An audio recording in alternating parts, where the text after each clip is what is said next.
Hello student, आज हम देखेंगे एनसीईआरटी मैथ्स क्लास 11th का और इसमें हम देखेंगे कॉम्प्लेक्स नंबर वाले चैप्टर को। और तो देखिए ये जो है हमारा जो एनसीईआरटी की बुक है, कुछ बुक्स जो हमारी पुरानी थी उसमें ये चैप्टर नंबर 5 मिलेगा और जो हमारी न्यू बुक्स आई हैं उसमें चैप्टर नंबर 4 है। और इस चैप्टर का नाम है complex numbers and quadratic equations. मतलब दो बातें हैं इसके अंदर, एक टॉपिक है हमारा कॉम्प्लेक्स नंबर का और दूसरा है क्वाड्रेटिक इक्वेशन का। और ये क्वाड्रेटिक इक्वेशन कुछ इसी तरह की हैं जो कॉम्प्लेक्स नंबर से रिलेटेड हैं। तो चलिए इसके इंट्रो को हम देखते हैं। 5.1 एक्सरसाइज है और उसके इंट्रो को देखते हैं सबसे पहले। तो सबसे पहले देखिए बात आती है हमारी कि हमारे जो नंबर्स होते हैं वो टू टाइप्स के होते हैं। देखिए कौन कौन से नंबर्स होते हैं। Numbers are of two types. Numbers are of two types. देखिए दो तरह के हमारे नंबर होते हैं। एक होता है हमारा रियल नंबर और दूसरा होता है हमारा, दूसरा नंबर जो होता है ना हमारा, वो कौन सा होता है हमारा, इमेजिनरी नंबर।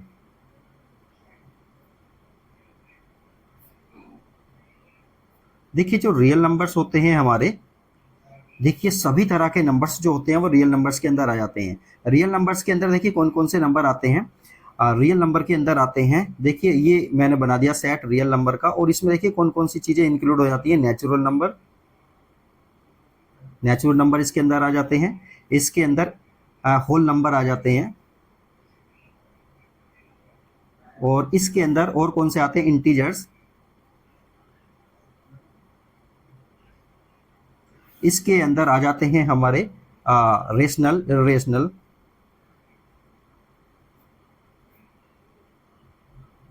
Irrational numbers. सारे नंबर हमारे किसके अंदर आ जाते हैं, ये रियल नंबर के अंदर आ जाते हैं।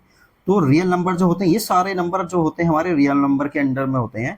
और जो दूसरा नंबर होता है वो हमारा होता है इमेजनरी नंबर्स। तो हमारे नंबर्स टू टाइप्स के होते हैं। एक होता है रियल नंबर जिसके अंदर ये सारे नंबर आ जाते हैं, और इसके अलावा जो होता है हमारा वो होता है इमेजनरी नंबर्स। तो देखिए अब इमेजनरी नंबर की कॉन्सेप्ट हमारी यहीं से शुरू होती है और देखते हैं किस तरह से ये क्या होते हैं, पूरा अच्छी तरह से इसको समझेंगे।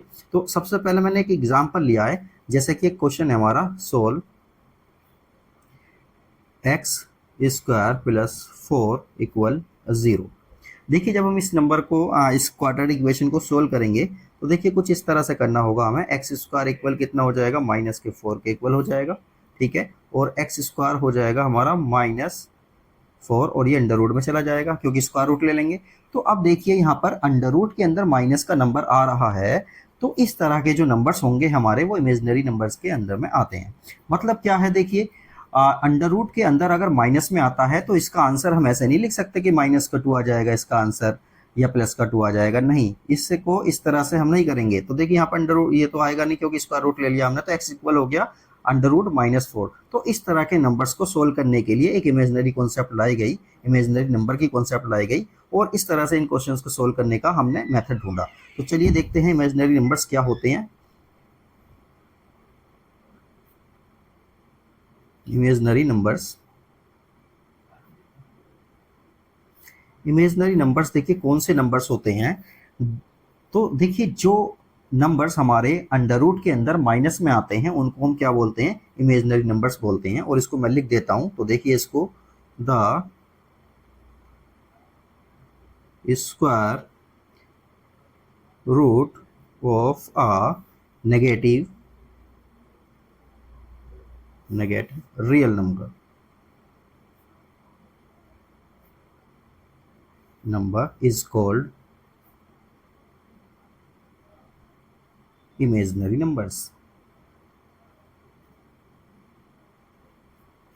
मतलब क्या है, जो हमारे रियल नंबर होंगे और वो स्क्वायर रूट में नेगेटिव में होंगे तो ऐसे नंबर्स हमारे क्या कहलाते हैं, इमेजिनरी नंबर्स कहलाते हैं। और इसके एग्जांपल में हम देख सकते हैं कि जैसे कि ये हो गया √2 माइनस में है, अंडर रूट जो माइनस में अंडर रूट में क्या है, -2 है।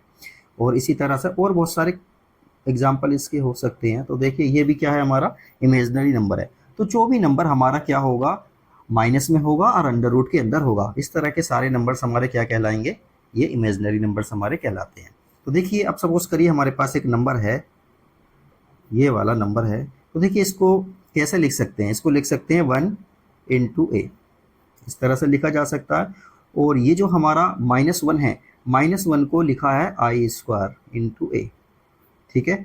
और ये आई स्क्वायर देखिए जब बाहर जाएगा तो ये हो जाएगा आई अंडर रूट ए। और इसी आई को क्या बोलते हैं, इसी आई को बोलते हैं आयोटा। ये क्या है, आई हमारा आयोटा है। और ये आई की जो वैल्यू होती है माइनस में अंडर रूट -1 होती है। और इसी तरह से जब हम आई का स्क्वायर करेंगे तो कितना हो जाएगा, -1, इसकी वैल्यू आ जाएगी। आई स्क्वायर की वैल्यू कितनी होती है, -1। और यही आई जो है हमारा रिप्रेजेंट करता है इमेजनरी नंबर को। तो देखिए इसी चीज़ की हमें आई स्क्वायर हमने कर लिया, -1 होती है वैल्यू। इसी तरह से आई की पावर अगर 3 करेंगे तो उसको क्या लिख सकते हैं, आई स्क्वायर इंटू आई। आई स्क्वायर की वैल्यू कितनी है, -1। माइनस के 1 की जब आई में मल्टीप्लाई होगी तो ये हो जाएगा माइनस का आई हो जाएगा। इसी तरह से आई की पावर 4, ये भी हमें चेक करना है। तो आई की पावर 4 को हम लिख सकते हैं आई स्क्वायर इंटू आई स्क्वायर। आई स्क्वायर की वैल्यू -1, इस वाले आई स्क्वायर की वैल्यू भी -1, दोनों का -1 की -1 में मल्टीप्लाई करेंगे तो ये आ जाता है 1। तो देखिए हमें ये नंबर यहाँ तक हमें पता होना चाहिए, आई की पावर 4 तक। आई की वैल्यू होती है अंडर रूट -1, आई स्क्वायर की वैल्यू हो जाएगी -1। इसी तरह से आई की पावर 3 की वैल्यू कितनी हो जाएगी, -i। और आई की पावर 4 की वैल्यू हो जाएगी आई 1 हो जाएगी, ठीक है। तो यहाँ तक हमें पता होना चाहिए, क्योंकि इस तरह से अब हम इन क्वेश्चंस को भी सोल्व करेंगे। तो ये हो गया हमारा इमेजिनरी नंबर की कॉन्सेप्ट। चलिए अब आगे देखते हैं कुछ चीज़ें।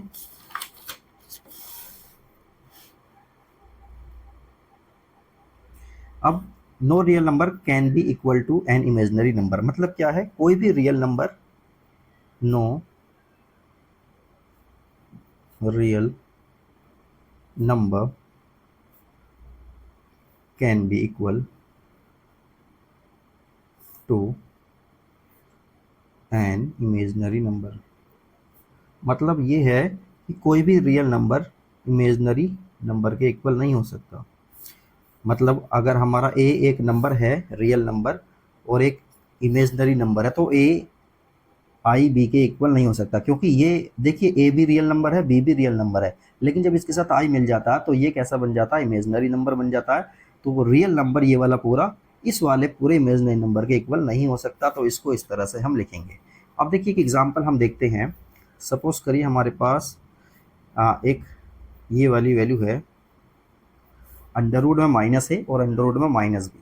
और देखिए इसका हम सॉल्यूशन ये नहीं कह सकते कि ये अंडर रूट में ए बी प्लस का आ जाएगा, ऐसा ये नहीं हो सकता, ठीक है। तो माइनस का under root minus a into under root minus b की value under root a b नहीं आ सकती। इसको देखो सोल्व किस तरह से हम करेंगे। तो देखिए इसको क्या लिख सकते हैं, इसको लिख सकते हैं -1 इंटू ए। इसी तरह से देखिए इसको भी हम ऐसा लिख सकते हैं -1 इंटू बी, ठीक है। उसके बाद देखिए -1 को क्या लिख सकते हैं हम, आई स्क्वायर इंटू ए। इसी तरह से इस वाले को भी हम लिख सकते हैं आई स्क्वायर इंटू बी। और यहाँ से देखिए आई जब जाएगा बाहर, ये हो जाएगा आई अंडर रूट ए इंटू यहाँ से भी क्या होगा, आई अंडर रूट बी। अब देखिए आई और आई दोनों में है तो ये हो जाएगा आई स्क्वायर और ये हो जाएगा अंडर रूट में ए बी। और आई स्क्वायर की वैल्यू हम जानते हैं ये होती है -1, तो इसको लिख सकते हैं under root minus under root a b. तो under root minus a into under root minus b की वैल्यू ये नहीं होती, बल्कि क्या होती है, ये होती है। चलिए अब हम कॉम्प्लेक्स नंबर की बात करते हैं। कॉम्प्लेक्स नंबर क्या होते हैं।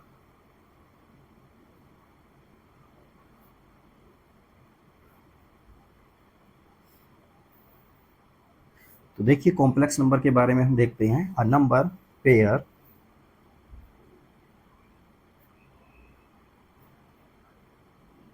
मतलब एक नंबर का पेयर है हुज वन पार्ट इज, जिसका एक पार्ट कैसा हो, रियल हो, एंड अदर पार्ट कैसा हो उसका, अदर पार्ट उसका इमेजनरी हो।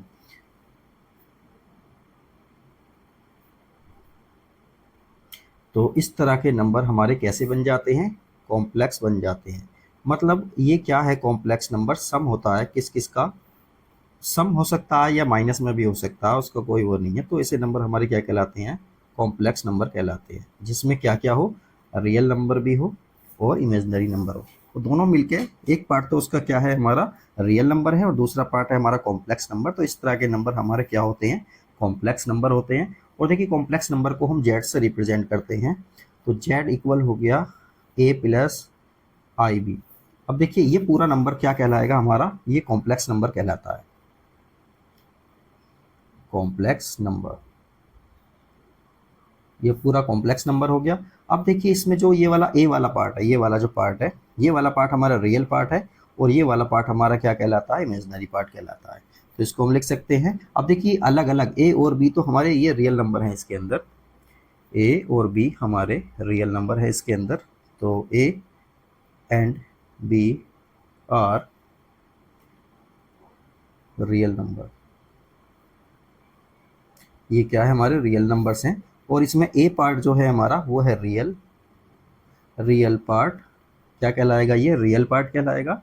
और जो ये आई और बी वाला पार्ट है हमारा वो कहलाएगा इमेजिनरी पार्ट।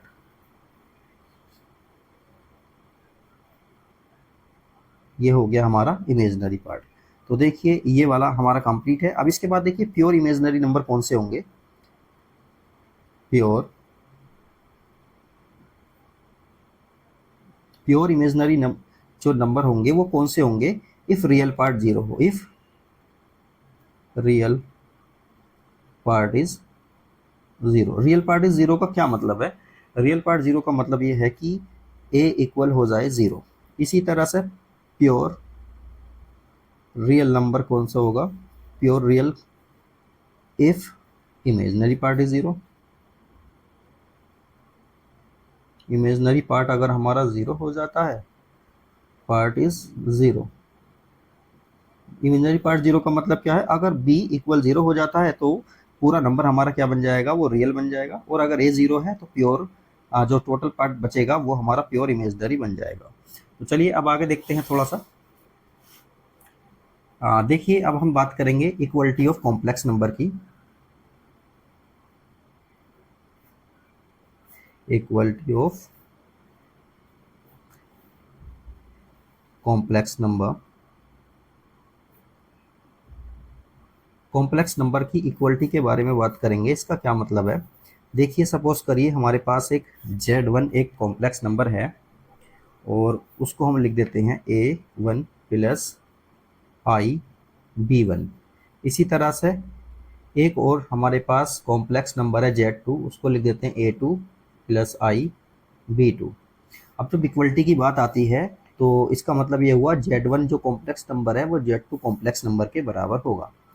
तो इसमें देखिए बराबर, इक्वल का मतलब क्या है, इक्वल का मतलब ये है इसके रियल पार्ट के इक्वल इसका रियल पार्ट होगा और इसके इमेजिनरी पार्ट के इक्वल इसका इमेजिनरी पार्ट होगा। तो इसको इस तरह से लिखेंगे कि A1 जो होगा वो A2 के इक्वल होगा और B1 जो होगा वो B2 के इक्वल होगा। तो इक्वलिटी ऑफ कॉम्प्लेक्स नंबर में हम रियल नंबर को रियल नंबर के साथ इक्वल करेंगे और इमेजिनरी नंबर को इमेजिनरी नंबर के साथ इक्वल करेंगे। तो ये बात हमें पता होना चाहिए। इस पूरे का मतलब ये पूरा इस पूरे के इक्वल है, तो इसका मतलब ये हुआ इसका रियल पार्ट इसके रियल पार्ट के इक्वल और इसका इमेजिनरी पार्ट इसके इमेजिनरी पार्ट के इक्वल होता है। तो चलिए अब आगे देखते हैं। चलिए अब एडिशन के बारे में देखते हैं। एडिशन कॉम्प्लेक्स नंबर का करते हैं। Addition of complex numbers, complex number हमें गिवन है और उनका क्या करना है, हमें एडिशन करना है। सपोज करिए Z1 एक कॉम्प्लेक्स नंबर हमें गिवन है X1 प्लस आई Y1, और इसी तरह से एक नंबर और हमें गिवन है Z2 इक्वल X2 प्लस आई Y2। ये दो नंबर हमें गिवन है और दोनों का एडिशन करना है। तो एडिशन देखिए इस तरह से करेंगे, Z1 प्लस Z2 करेंगे और देखिए इसकी वैल्यू लिखेंगे X1 प्लस आई Y1 प्लस Z2 की वैल्यू लिखेंगे X2 प्लस आई Y2। तो देखिए एडिशन इस तरह से करेंगे कुछ कि जो रियल पार्ट है रियल पार्ट के साथ ऐड हो जाएगा, तो X1 प्लस X2 इस तरह से आ जाएगा प्लस, और आई को कॉमन लेंगे ये हो जाएगा Y1 प्लस Y2। मतलब ये है जब हम इनको एडिशन करेंगे या सब्ट्रैक्शन करेंगे तो रियल पार्ट के साथ रियल पार्ट का एडिशन या सब्ट्रैक्शन करेंगे और इमेजिनरी पार्ट के साथ इमेजिनरी पार्ट का एडिशन या सब्ट्रैक्शन करेंगे। तो इसको सब्ट्रैक्शन में भी लिख सकते हैं। सब्ट्रैक्शन में क्या करना है, Z1 माइनस Z2 कितना आ जाएगा, तो देखिए सीधा सीधा क्या होना है, ये वाला यहाँ से माइनस हो जाएगा, ये यहाँ से माइनस होगा, तो रियल पार्ट में से रियल पार्ट को माइनस करेंगे और इमेजनरी पार्ट में से इमेजनरी पार्ट को माइनस कर देंगे। ये हो गया। इसके बाद देखिए अब इसका मल्टीप्लिकेशन वगैरह भी देखते हैं।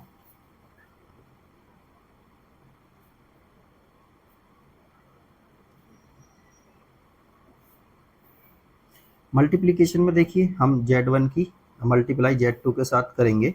तो देखिए मल्टीप्लाई में क्या करना है हमको, multiply x2 plus i y2। देखिए जब मल्टीप्लाई करेंगे तो इस वाले x1 की मल्टीप्लाई इसमें और इसमें दोनों में होगी।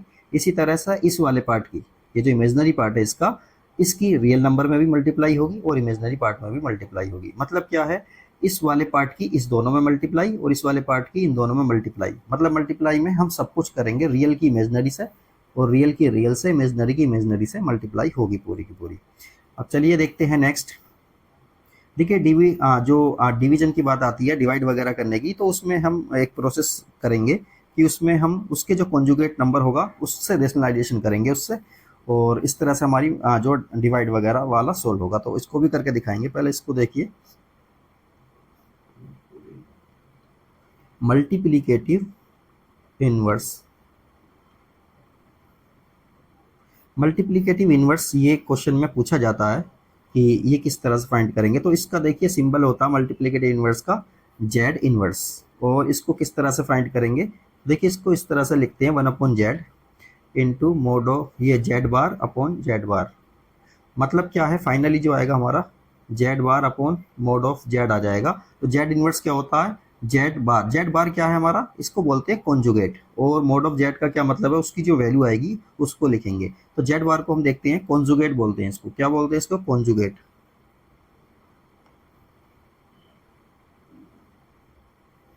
Conjugate of complex number.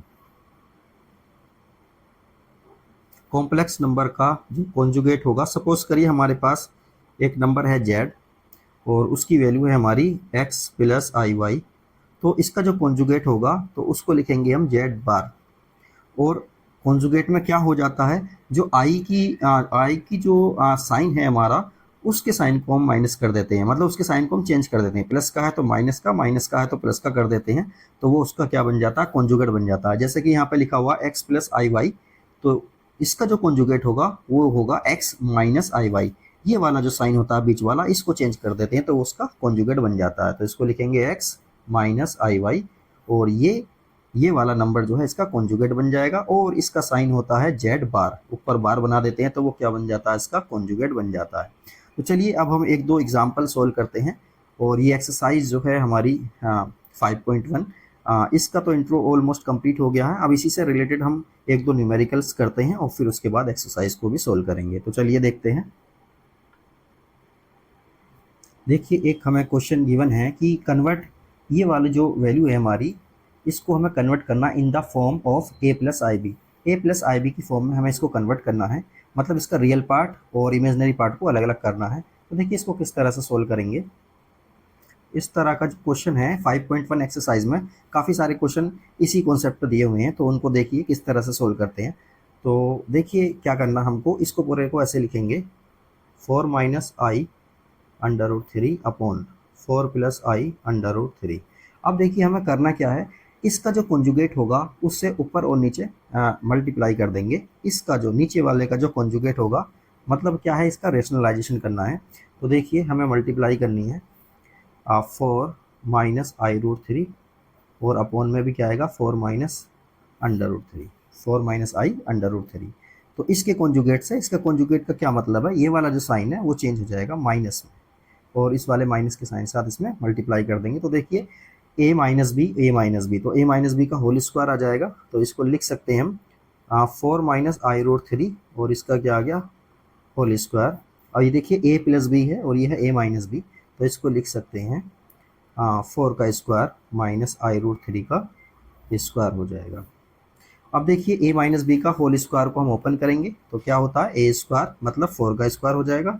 4 का स्क्वायर में लिख देता हूँ 16 plus B square. B square का क्या मतलब है, आई रूट 3 का स्क्वायर करेंगे तो ये हो जाएगा आई स्क्वायर इंटू 3, माइनस 2a भी होता है ना, माइनस 2a और b, तो कितना हो जाएगा 8, ये आई आएगा इंटू 8 √3 ये आ गया। और अपॉन में क्या आएगा, 4 का स्क्वायर 16 होता है, ये लिख देंगे, माइनस आई का स्क्वायर कितना हो जाएगा, आई का स्क्वायर को ऐसे लिख देते हैं, √3 का स्क्वायर कितना होगा, 3 हो जाएगा। इसी तरह से देखिए यहाँ पर 16 तो हमारा ऐसे ही रहेगा, और देखिए आई स्क्वायर कितना होता है, वो होता है -1। -1 की जब 3 में मल्टीप्लाई करेंगे तो माइनस का 3 आ जाएगा, और ये आएगा आई इंटू 8 √3। और अपॉन में क्या आ रहा है, अपॉन में देखिए 16 तो ऐसे ही रहेगा। अब देखिए आई स्क्वायर कितना होता है, -1 होता है, -1 की 3 में मल्टीप्लाई करेंगे तो -3 और ये वाला भी माइनस का है तो ये प्लस का बन जाएगा 3। इसी तरह से देखिए 16 में से जब 3 जाएगा तो कितना बचेगा, ये बचेगा 13 माइनस, इसको लिखेंगे आई 8 √3। और अपॉन में क्या आएगा, अपॉन में 19 आ जाएगा, अपॉन में 19 आ गया है। अब देखिए इसमें करना क्या है, इनको अलग अलग लिख देंगे, a प्लस आई बी की फॉर्म में लिखना है ना, तो रियल पार्ट और इमेजनरी पार्ट को अलग अलग करके लिख देते हैं, यही हमारा फाइनल आंसर हो जाएगा। तो ये हो जाएगा 13/19 और माइनस और ये 8 √3/19 ये आ गया। लेकिन वहाँ पे देखिए प्लस दे रखा है तो हम उसको उस फॉर्म में भी लिख सकते हैं कि जैसे कि 13/19 हो गया, यहाँ प्लस का साइन लगा दो, और यहाँ हो गया माइनस का, इस तरह से भी इसको लिखा जा सकता है। तो इस तरह से हम क्वेश्चन को सोल्व करेंगे, a प्लस आई बी की फॉर्म में इस तरह से सभी क्वेश्चंस को कन्वर्ट करेंगे। चलिए अब एक नेक्स्ट एग्जांपल और लेते हैं, फिर उसके बाद एक्सरसाइज करेंगे। देखिए हमें एक क्वेश्चन गिवन है, find multiplicative inverse of 4 + i3 या 3i, इसको इस तरह से कुछ भी लिखा जा सकता है। तो देखिए इसका हमें मल्टीप्लिकेटिव इनवर्स फाइंड करना है। तो मल्टीप्लिकेटिव इनवर्स का फॉर्मूला जो होता है वो होता है z बार इक्वल, बट नहीं, z की पावर -1 या z इनवर्स भी बोल सकते हैं इसको लिखेंगे z bar upon mod of z। अब हमें ये पता होना चाहिए, सबसे पहले तो हम इसी को z मान लेते हैं, ये तो हो गया हमारा फॉर्मूला। इसी फॉर्मूले में वैल्यूज़ को पुट करेंगे, तो पहले वैल्यूज़ को फाइंड करेंगे, इसी फॉर्मूले में पुट करेंगे। सपोज करिए z हमारा है 4 + i3, ठीक है। उसके बाद z बार कितना हो जाएगा, z बार होगा, z बार का क्या मतलब है, कॉन्जुगेट ऑफ दिस नंबर, इस नंबर का कॉन्जुगेट क्या होगा, ये वाली जो साइन होता है इसको हम चेंज कर देंगे, ये हो गया i3 हो गया, ठीक है। उसके बाद देखिए अब हमें इसका क्या करना है, मोड निकालना है। तो देखिए मोड कैसे निकालेंगे, मोड होता है ये वाले नंबर का स्क्वायर मतलब 4 का स्क्वायर, और देखिए और होता है जब हम करेंगे जो ये वाला जो नंबर होता है, देखिए इसका हम सीधा सीधा क्या कर देंगे, इसका हम ले लेते हैं कोफिशिएंट 3 और बीच में प्लस का साइन लगा देते हैं, या तो ऐसे कर लेते हैं या फिर हम ऐसे करते हैं -i/3 का स्क्वायर, तो भी वो वही नंबर आएगा, तो हो जाएगा 16, और ये हो जाएगा -i² × 9, और ये कितना आ जाएगा 16, i² कितना होता है -1, एक माइनस का ये रहा तो प्लस का हो जाएगा, ये आ जाएगा, और ये कितना हो जाएगा 25, 16 + 9 25 होता है, तो मोड ऑफ z भी हमारा आ गया है। अब देखिए ये वाली वैल्यू को और ये वाली वैल्यू को उस वाले फॉर्मूले में हम पुट करेंगे, तो z इनवर्स हो जाएगा z बार है 4 -i/3/25, और इसको अलग अलग भी हम लिख सकते हैं। तो z बार इक्वल हो जाएगा a प्लस आई बी की फॉर्म में लिखेंगे तो 4/25 -i/3/25, ये इसका फाइनल आंसर हो जाएगा। इसी तरह से देखिए एक्सरसाइज 5.1 में कुछ इसी तरह से क्वेश्चन हमें दिए हुए हैं। तो ये इंट्रो इसका कंप्लीट हो गया। अब हम नेक्स्ट वीडियो में 5.1 एक्सरसाइज को सोल्व करेंगे, उसका सॉल्यूशन करेंगे। तो वीडियो को देखते रहें, इसमें कुछ समझ नहीं आता तो आप कमेंट कर सकते हैं और चैनल को सब्सक्राइब भी करें।